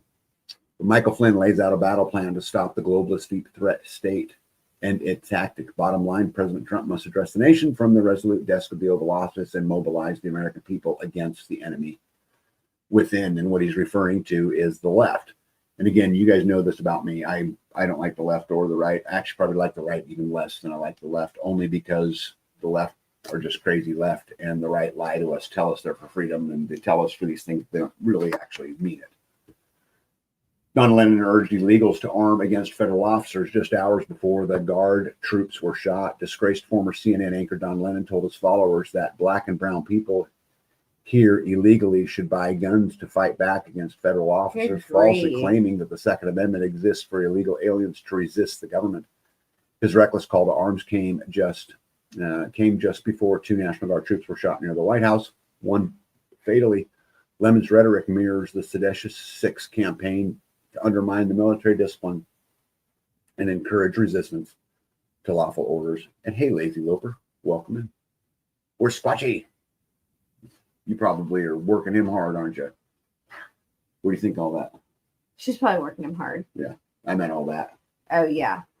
See, it's nothing simple, right? Jim Ferguson went on to say, how am I doing on time? I'm doing okay. Went on to say that America's been infiltrated and the warning couldn't be more serious. Joe Kent, the director of the National Counterterrorism Center, has now confirmed what millions have already feared. Thousands of unvetted Afghans entered the United States under Biden, and hundreds were flagged for ISIS ties, yet they were still allowed to come in.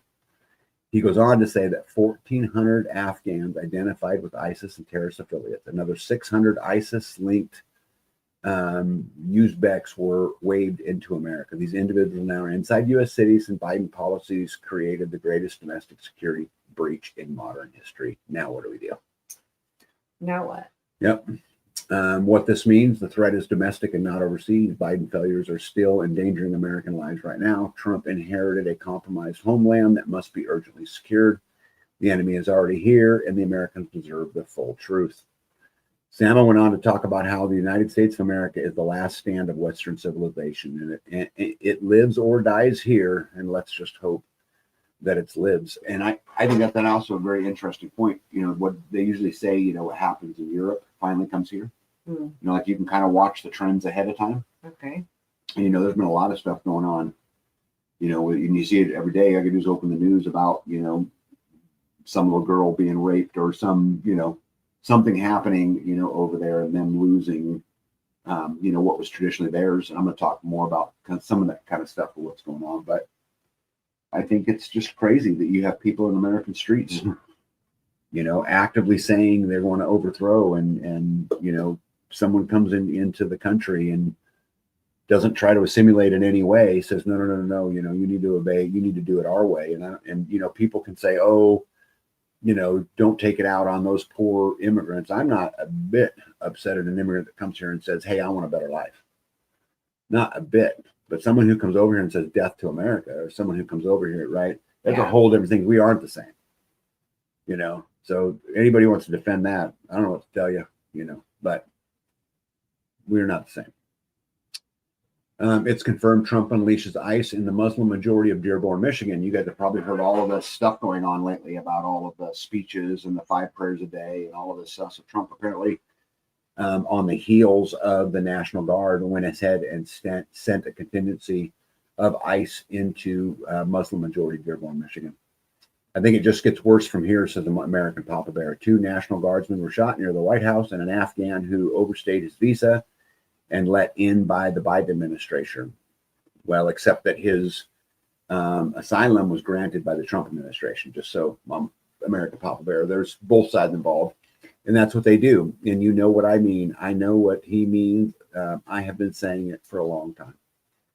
This Islamic mayor of Michigan wants a white man to move out of the city after voicing a concern about the road being named after Osama Sablini, who have declared sympathy to Hamas and Hezbollah terrorists.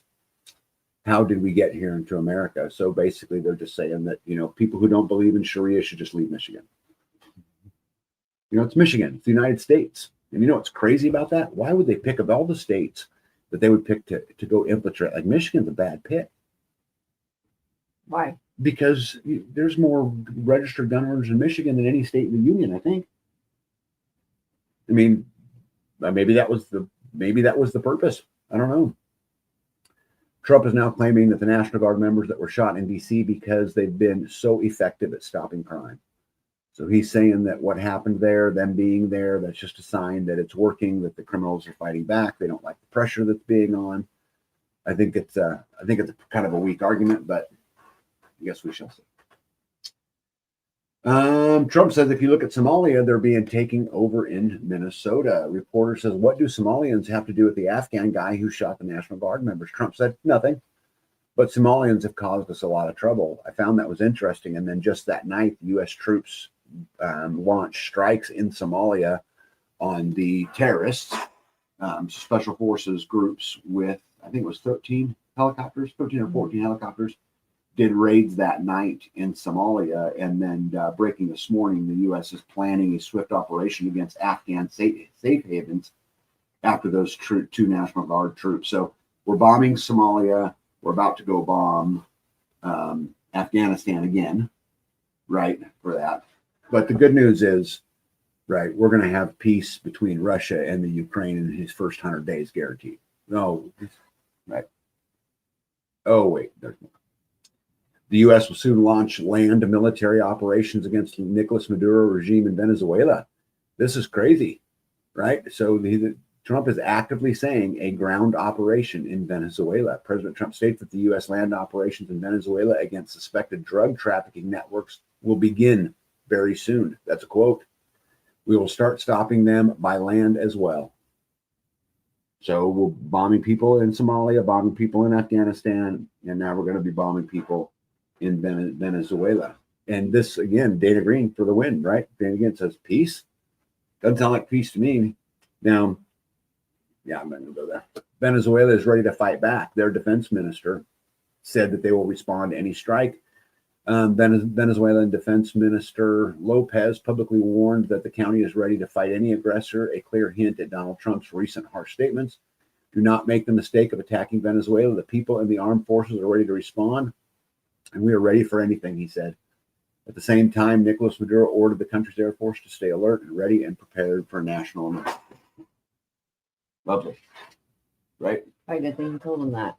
I just think it's crazy. I was a soldier, and you guys know this about me, and those lives aren't disposable.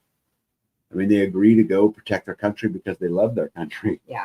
But they're not disposable. They're not just to be thrown away, And Nito says Somalia is a hotbed for pirates. Well, I understand that, but Nito, I think my counter argument, don't you think we have enough problems at home?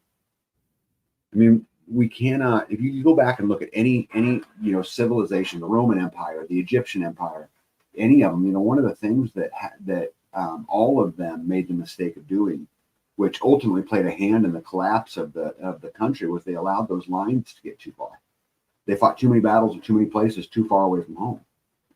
And this is true for all of them. And I agree that Somalia is not a good place. I agree that Afghanistan is probably not a good place. I agree that a lot of these places are, but why is that a problem? We have so many problems here at home, right? If any of you guys get to go buy cheap stuff for Thanksgiving, we'll talk about that some too. We have plenty of problems here. We just had 2 National Guard troops, executed in the streets. And, the United States is going to make a big, crazy deal over these National Guard troops. But the fact of the matter is we have policemen being executed in the streets all the time. Right? We have citizens being executed. The streets of Chicago are horrible. The streets of St. Louis are horrible, right? I mean, it's just smoke and mirrors. But I don't think that we should be spending our the precious lives over there fighting pirates in Somalia, right? I mean, they talk about, in Venezuela, they're doing it to stop the drug running. How about we just finish the wall? Right? Why we got to send people over there to die? Jen says, I don't think any of the Afghan, Somali, or Venezuelans here will retaliate here for what's done to their families in their respective country. Right. It absolutely drives me crazy. Let's see here. Breaking: Donald Trump declares he is overturning every single Biden executive order signed with an auto pen, claiming that was 92% of them. And the quote is, any document signed by Sleepy Joe Biden with an auto pen, which was approximately 92% of them, is hereby terminated and of no further force or effect. The auto pen is not allowed to be used if approval is not specifically given by the President of the United States. So that's a whole nother thing. So what they'll do right here is, they'll get the Commerce Secretary and all these orders will go out. They'll stop funding a bunch of stuff, right? Like all of the stuff that he did is just with an executive order is, just wiped out. Trump says he is throwing out every document Joe Biden signed using the auto pen. This would also include pardons for Dr. Anthony Fauci, which is a good thing, General Mark Miley, which I also think is a good thing, and the Biden family and members of the House January 6th committee. President Trump warns that if Joe Biden lied about using the auto pen, he will face perjury charges. They can't tell the difference. Oh, I'm sure they can tell the difference. Forensics, I'm sure, can tell the difference. But it's just, this is again what I'm saying. There's so many problems here that need fixed. Just like this. I mean, we're talking about it for how many lives, guys, have we sat here and talked about how there is a battle going on between the two political sides of our country behind the scenes. I mean, they're actively talking about overthrowing. They're actively, I mean, I've shown you guys examples tonight of how they say arm the immigrants. That's crazy. Right? I mean, you have this war going on behind the scenes. Dana Green says Somali refugees in Minnesota bilked the government out of millions, saying they were feeding thousands, and it was a bunch of them. It was lies, a bunch of them. I am not suggesting there isn't problems like that. They need to fix all of those problems. I'm 100% supportive of it. I just don't think we get it done by invading Venezuela. So, but what a mess. And you guys, let's talk about some way more lighter news. You guys follow that Campbell Soup thing? Oh, yeah. There's something about printed meat, lab meat. Yeah. So the vice president of Campbell Soup was caught on camera saying that Campbell Soup was for poor people. And that the meat that they use in the Campbell Soup was lab printed, right? Campbell Soup VIP, Martin Bali, was secretly recorded claiming that the company uses bioengineered meat in their products. They aren't healthy, and that mostly poor people will buy them. Oh my goodness. Yeah. So I probably wouldn't be buying Campbell Soup. They went on to fire him, right? Right. But after the Campbell Soup vice president admission of unhealthy 3D printed meats being used, Americans should be cautious of everything that the Campbell's company makes. So I just thought I'd give you a list. A list of what they make. What they make. Oh, they make a whole bunch. Oh of yeah. Stuff. So they make on meals and beverages they make Campbell's Chunky, Rayo's homemade Italian sauce, Prego sauce. Pacific Foods, which is organic soups, Pace, which is salsa, right? Pace salsa. Swanson V8 juice, Campbell's slow kettle style soups, Campbell's honey style soups, Campbell's cooking sauces, and SpaghettiOs. Mm-hmm. For their snacks, they make Goldfish crackers, right? Pepperidge Farms cookies, Lance, which is a sandwich cracker, Snyder's of Hanover's, Snack Factory pretzels, Cape Cod potato chips, Kettle Brand potato chips, Late July tortilla chips, Jay's potato chips, Archway cookies, and veggie sticks. Gregory says, tastes like chicken. Mm-hmm. How could they get away with it being lab printed? The FDA approved lab printed meat. That's how they get away with it. It'd be crunchy. Oh no, I bet you hardly can tell. There's not enough meat in there to tell anyway. Could it be soft? You ever eat a bowl of Campbell's chicken noodle soup? Yeah, I mean it's meat glue and all that good stuff. Yeah, I will not be buying any Campbell soup. I can assure you of that. But Campbell's is made by or what's up, Squatchy? He said cannibal soup.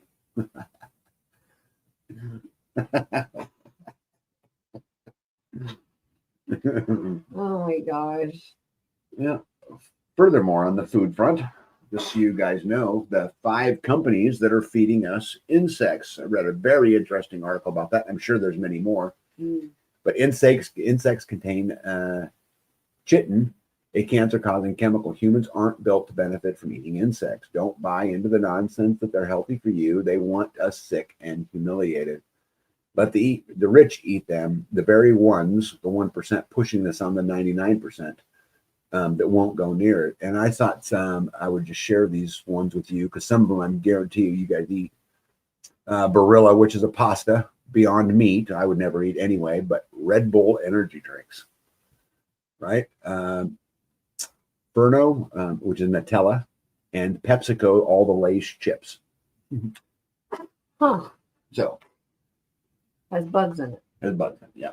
You know, one thing that I've learned over time, when corruption and bribes spread in the economy, it's always the people who end up suffering. You start seeing it everywhere. Schools get worse, hospitals run out of medicine, and even food becomes unsafe. Everyone's just trying to make a quick buck, and in the end, we're the ones going to pay for it. It's sad because corruption doesn't just steal money, it steals our future, it steals our trust, our hope, and the belief that doing the right thing still matters. We deserve better, and it starts with refusing to stay silent. Mm-hmm. I could not agree more. And this is what's happened to all of us. This is where we find ourselves today. Anybody think any of the executive branch, the legislative branch, the judicial branch are working for you? Anybody think the medical system's working for you? Anybody think that the education system's working for you? This is where we are. And we're here because people decide to be silent. And they allow it to go on. They allow it to continue. And this is why. This is exactly why we're here. I found an interesting video of a USDA inspector who found a table. The guy's selling his own home produce because, of course, it's not approved by them. The same people who put bugs in our food, right? The same exact people who have betrayed us on all of these fronts. And their solution was just to ruin the person's produce by pouring bleach on them so they cannot be sold to the public. So we have to get the permission from the deciders, right, for every aspect of our life. And then you wonder, though, how it gets to a place where if they can give it, then they can also take it away, right? And this is how we end up with digital ID. This is how we go down this entire road of modern slavery right here, is because we put our faith and we put the state at a level of God, and we ask them for permission, and we elevate them with our own actions by investing in the system, by continuing to feed the system. You know, we continue to do that. We let our batteries, right, of who we are go to power the system, all being happy that we get a new TV every couple of years. It's absolutely ridiculous. You know, Gregory says, I'll leave the chickens eat the bugs and I'll eat the chickens. I actually agree with that. 100% agree with that. Another American goes shopping at a grocery store chain, Wegmans, in upstate New York for Thanksgiving food items. An assorted cookie tray, $42. Shrimp cocktail, $65. Who has shrimp at Thanksgiving? Some people. That's weird to me. Anyway, cheese and pepperoni tray, $45. Beef tenderloin, $34.91. It's small. The price is $34.99 a pound. So it wasn't even a full pound. Yeah. Yeah, these prices are getting outrageous, but of course, right? We don't have inflation. It's 3%. You know, 3%. Everybody, let me tell you, break it to everybody. You know why they say that the inflation is 3 or 4%? Because they only want to have to raise Social Security at that level, right? Americans are shopping at grocery store chains. Wegmans Thanksgiving food items: macaroni and cheese, $42. Butternut squash, $42. Well, that one's a scam because I'm going to tell you, we grow it and it's prolific. Stuffing, $42. These are just pre-made items you throw directly in the oven. Trump's holidays tax as compared to last year. The price of turkey is up 49%, right? Corn, 21%. Cranberry sauce, 22%. Sweet onions, 56%. Aluminum foil, 40%. Right, the average Thanksgiving turkey has doubled in price since 2013. In 2013, it was 99 cents a pound. Today, it's $2. That's a 100% increase for a bird that tastes exactly the same. Right? So, again, guys, I promise you, it's not a Republican versus Democrat thing. Right? They're pricing us out of it. You know, I get so disheartened by all of these people who reach out to me who would love nothing more than to just have a piece of land and grow their own food, but can't reach it. And this is why. You think wages since last year are up 49%, or 21%, or 22%, or 56%, or 40%? No way, right? Yeah. No, this is what they mean by you'll own nothing and you'll be happy. Yeah. You know, recently I got a big property tax increase on my property, And I was doing the math, and through my career, like I've already maxed out Social Security. And I know it's the last quarters and all that stuff, but if I retired today, I've already maxed out Social Security. And at the rate that we're going, I'm not going to be able to afford to stay in my home. Because of the property taxes. Property taxes will be, well, if it ended today, my property taxes would be 25% of my Social Security. But as it continues to grow, and that gap between Social Security, that gap between your wages and the gap between the real cost, the inflation of things, that gap gets bigger and bigger and bigger and bigger and bigger and bigger and bigger. And so today it's 25%, tomorrow it's 50%. The next day it's 75%, and pretty soon you just can't pay it. Well, yeah, because our taxes went up over 100%. Over 100%. What do you say it was? 105%? Yeah, about that. It was just up over double. Let's see here. Dana Green says, they SS 3%, but medical went up, I think, 5%. Yeah. Hey, Mario, what's up? Said, I'm here. What did I miss? Can you give me a recap? Oh, we've been chit chatting. Like, I actually have good news tonight, bud. She tells him about the water. Gypsy says it's not good. Oh no, I've got big water problems at the community building. I can't believe I forgot all of that. DePlatt says the government is detached from inflation because the money still spends when they print it. Yep. They 3D printing food like meat, so it's like the food replications on Star Trek. Yeah. Yep. Gregor said they had turkeys at our local grocery store for 99 cents. Oh, good. You should buy a couple, put them in the freezer. You should have bought one. Well, except hold on a second. We don't know what they put in that turkey. Oh. And it's getting worse. It could be glued. Isn't inflation increase only quoted from the previous quarter? Yeah, no, because they'll talk about the previous month, right? September's inflation is up, but I don't think they finalize it to the end of the quarter. And it's funny math. Completely funny math as far as how it works. $10 for this fast food portions have hit a new level of disrespect. Right. So they went to a Jimmy John's. See that little sandwich right there? Yeah. That was a $10 sandwich. That's a Jimmy John sandwich? Yep. And they're little. They're like little itty bitty bun. Like it was little. I wish I had the video where I could play it for you. But that's called shrinkflation. Right? So you can increase the price, you can decrease the quality, or you can decrease the quantity. All of those result in a higher price paid. Yeah. Right? All. Right. Or all. Right. Yeah. Matrix Mysteries. I really like this young man. It made me kind of sad, but he said, I'm not asking for a handout, man. We're just asking for a fair shot at life.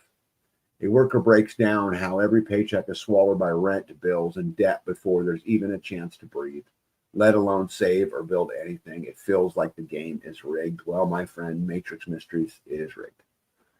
Yep. They absolutely don't want you to own anything. They don't want you to be independent. They don't want you to be free thinking. They don't want any of those things because that's a threat to their power. Right. And at the end of the day, I'm telling you the battles are going on behind the scenes. And I'm not even telling you that there's a good side and a bad side. I'm telling you there's two bad sides fighting for power. Neither one of them are good. You hope that someday humanity comes through and someday good people step up and say, hey, let's celebrate freedom and liberty and the things that this country was founded on. But I don't have a lot of hope for that. I certainly don't see it in the cards, anytime soon. New York City Christmas trees just hit $1,200 for two. Yes, two. A woman in Soho says she stopped at a Christmas tree stand and walked away with a receipt that looks like rent. $1,200 for two Christmas trees, not only some luxury Rockefeller import, just regular Christmas trees on a sidewalk in Manhattan. Right? Yeah, we need to go get into that holiday too, huh? Getting Christmas? And the origins of all that. Yeah. Anyway, former finance professor Tad Smith says, after 25 years of teaching finance, I realized this at age 58. If the money printer grows 8 to 10% annually and the S&P 500 returns 9%, it's just treading water. True wealth comes from outpacing the printer. So untrue. Concerned Citizen said meat inflation is at 12.1%. The continued attack on farmers is very real, and now food inflation is on the rise again, with experts predicting steep upcoming price hikes for meat eggs, milk, and fresh produce. All by design, they want you eating Bill Gates plant food and insect burgers. Yep. And the UN just did a report that birth rates, because birth rates are falling and they're speeding up. At the rate they're falling, says, but they're not falling because people don't want kids. Isn't that amazing? And they've probably spent $30 million coming up with these answers when any one of us could have told them this. Right? It turns out it's not a desire problem, it's an afford it problem. In a massive UN survey of 14,000 people across 14 countries found that 2 in 5 adults over 50 didn't have many children as they wanted. The biggest barrier was housing costs, child expenses, and job insecurity.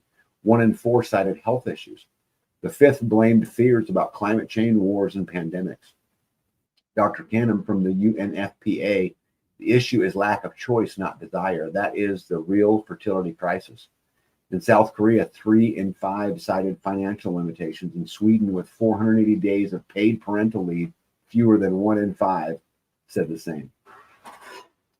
Crazy. Isn't that crazy? Crazy. Let's talk digital IDs real quick. We're going to run out of time, but I'll do it quick here.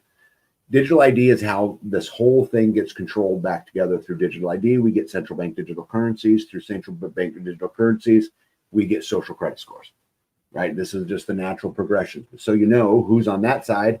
The UN, the European Union, the World Economic Forum, Bill Gates, Microsoft, Rockefeller, MasterCard, World Bank, India, Estonia, Larry Ellison from Oracle, and Google and Apple are the big pushers for digital ID, and obviously because they'll make big money doing it. And to reward them, the United Kingdom government today announced a $1.8 billion extra funding for mandatory digital ID. The European Union just voted in favor of a non-legislative report proposing minimum age for social media platforms. And Australia, just this week, became the first country to ban social media for all kids under 16. Wow. Did you know that? Banned it. Banned it. Are they going to keep them off of it? Yep. So what's rolling out right now is nationwide by the end of the current parliament. It'll be mandatory in the United Kingdom, the European Union by late December 2026 for wallet availability, private sector acceptance by late December 2027. China launched 15 July of 2025. Legislation commenced 30 November in Australia for private sector participation by December 2026, all pretty much within the next year. They're saying it's all going to go digital.